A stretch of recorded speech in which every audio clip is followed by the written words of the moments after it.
Welcome to the deep dive.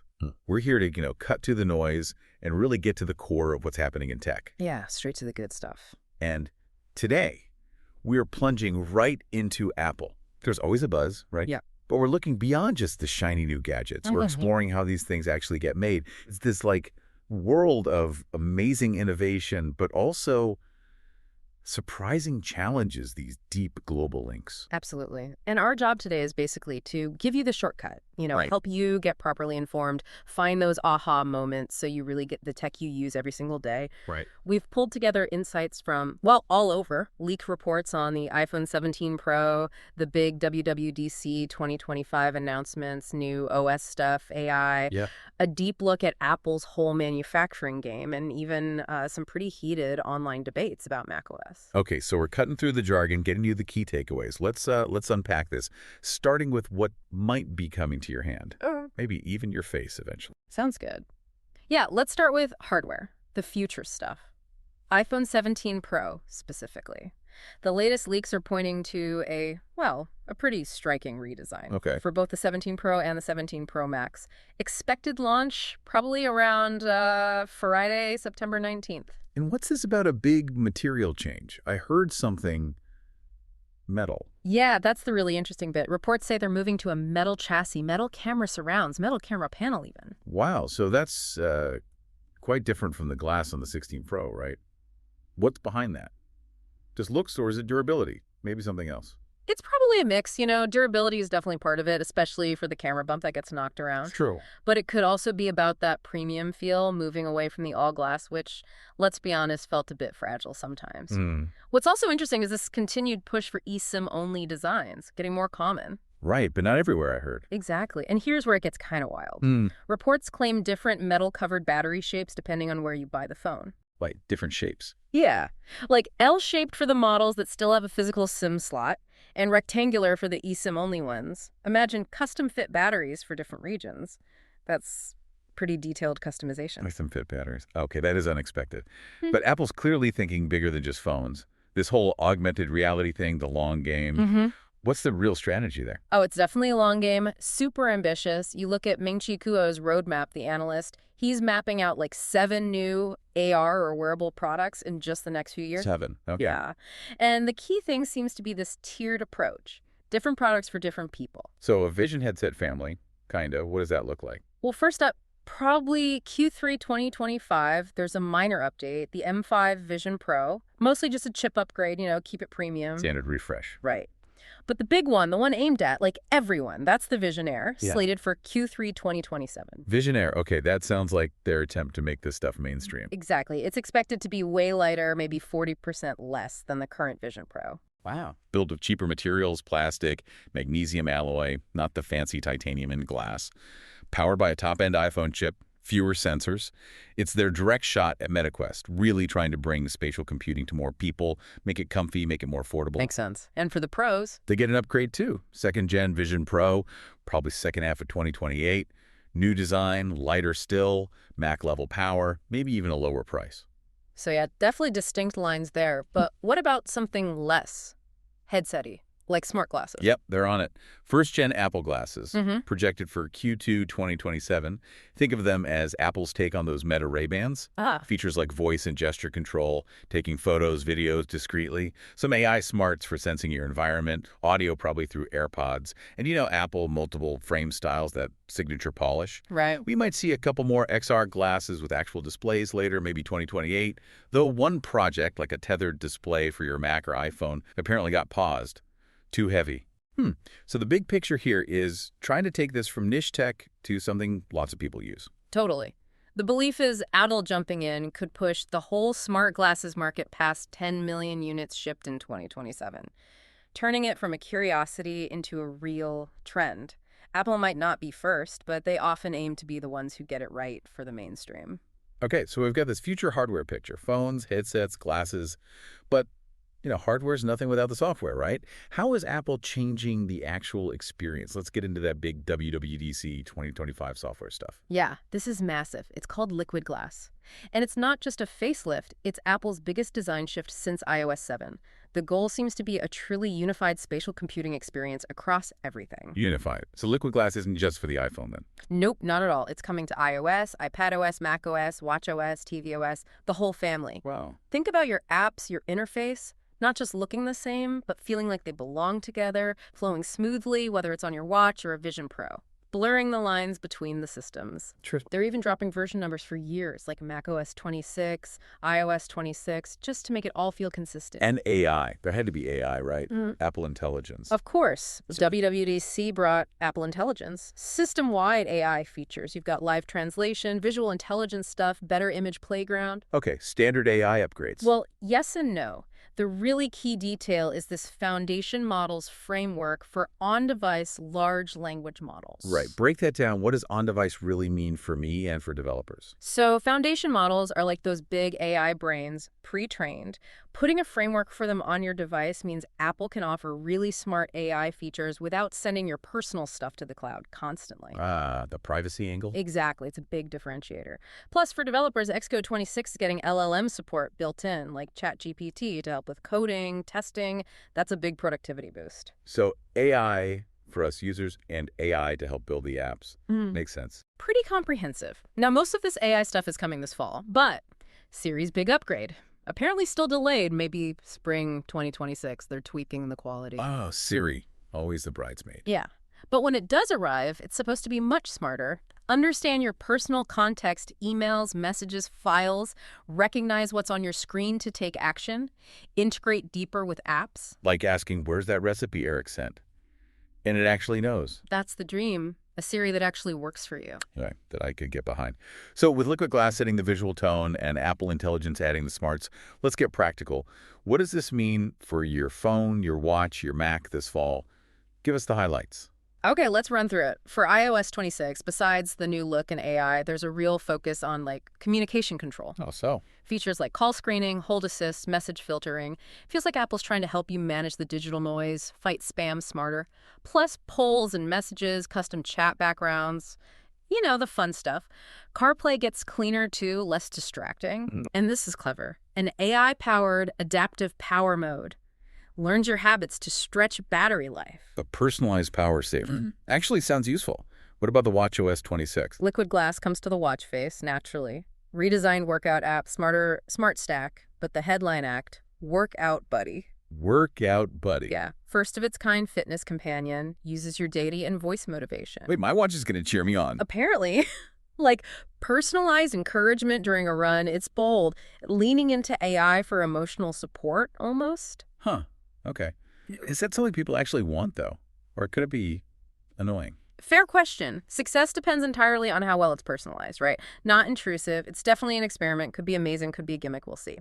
Also on watchOS, live translation and messages, finally a Notes app, and a new wrist flick gesture to dismiss notifications. Okay. What about the big screen? tvOS 26. Liquid Glass makes the Apple TV app feel more cinematic. Better profile switching, easier logins using your Apple account. And they're enhancing Apple Music.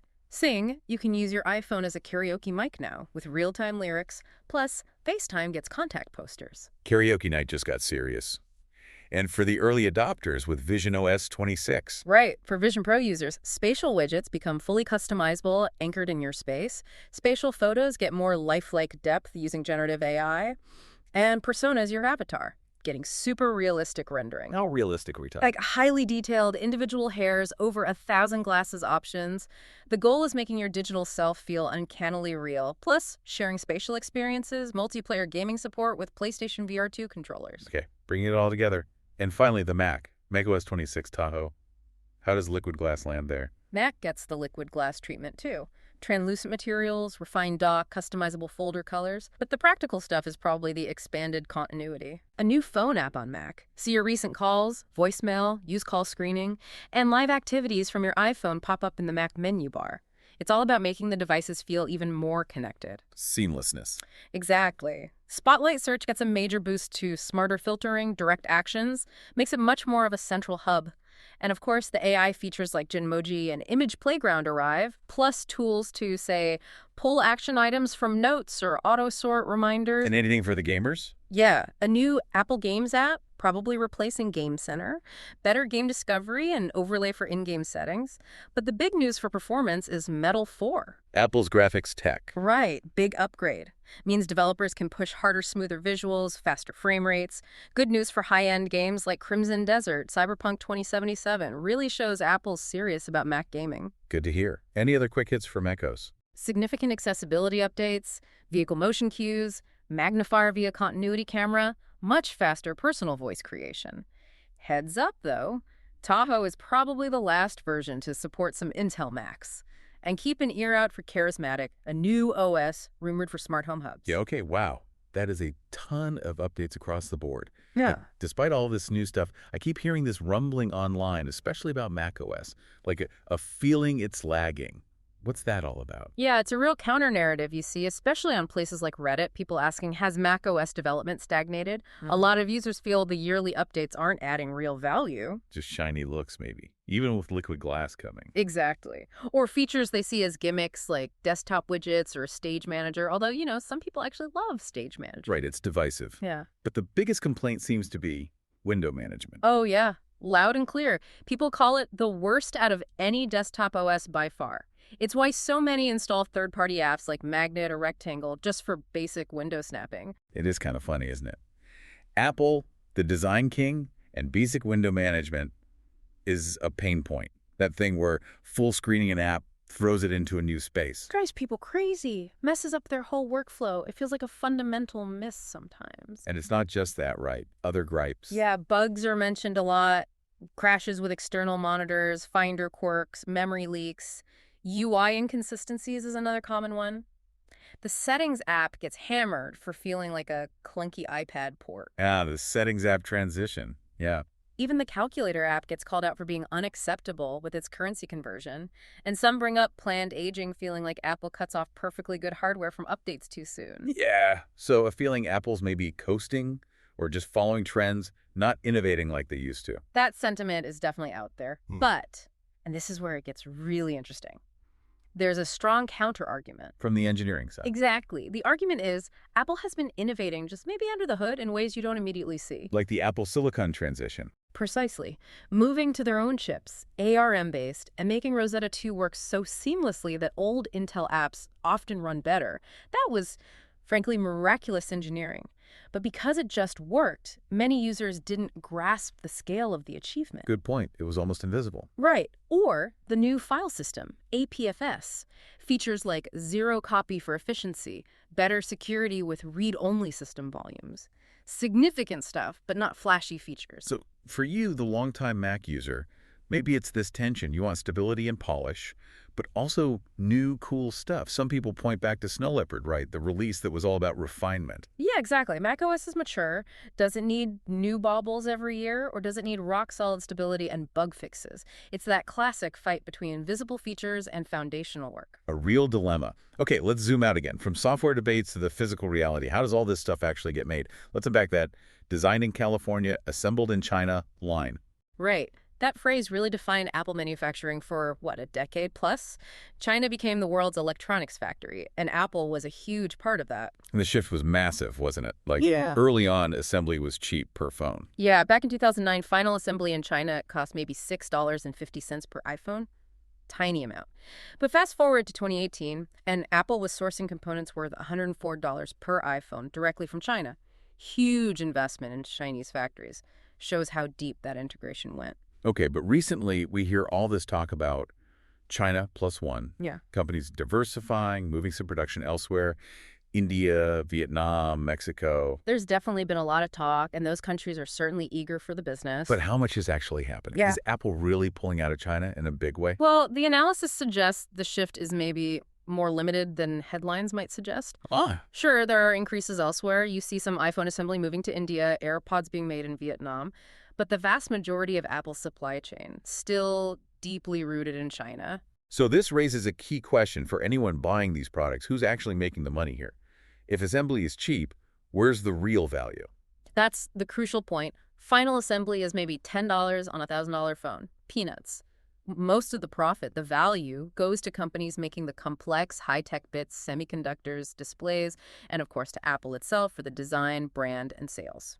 Okay, so if we break down the supply chain, lower tech stuff versus high tech stuff, Yeah.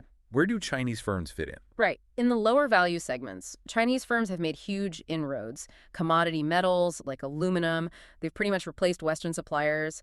Precision manufacturing, things like the metal frames, camera housings, that's seen a massive shift. But 2023, almost all of that was happening in China, mostly by Chinese-owned firms. Okay, dominating the lower value end, but what about the really high value complex components, the brains of the device? That's where it's different. For those higher tech, higher margin parts, non-Chinese firms from the US, Japan, Taiwan are still very dominant, even if their factories are physically in China. Take batteries. Over half the sourcing locations are in China, yeah. But more firms supplying batteries are actually non-Chinese. Taiwanese, South Korean, German. Looks like Apple deliberately diversified its battery suppliers. Interesting.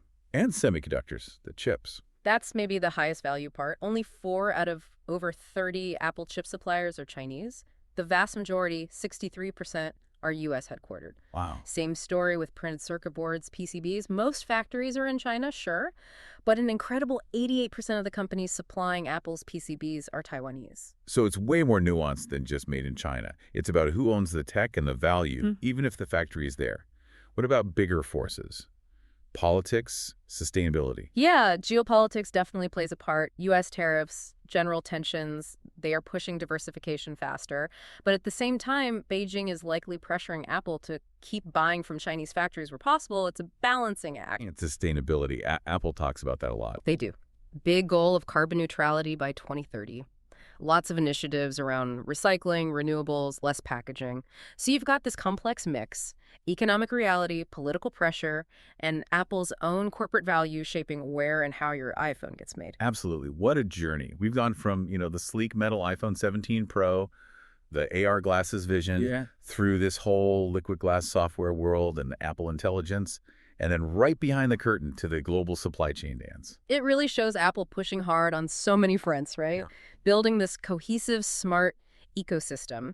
But then you have those real user frustrations like the Mac OS debates showing that tension between shiny new features and just wanting things to work well. Yeah. And the supply chain stuff just reveals how complex and interconnected everything is hidden behind that simple device in your hand. Which brings us to a final thought for you to chew on. As Apple pushes for this unified liquid glass future powered by Apple Intelligence, can they actually bridge that gap? The gap between the amazing innovation, the sometimes frustrating user experience, and the messy global reality of manufacturing. Can they really deliver a future that's seamless, loved, and truly accessible for everyone? That's definitely the big question, isn't it? Something to watch as all this tech keeps evolving. Thanks for joining us on this deep dive. We'll catch you next time.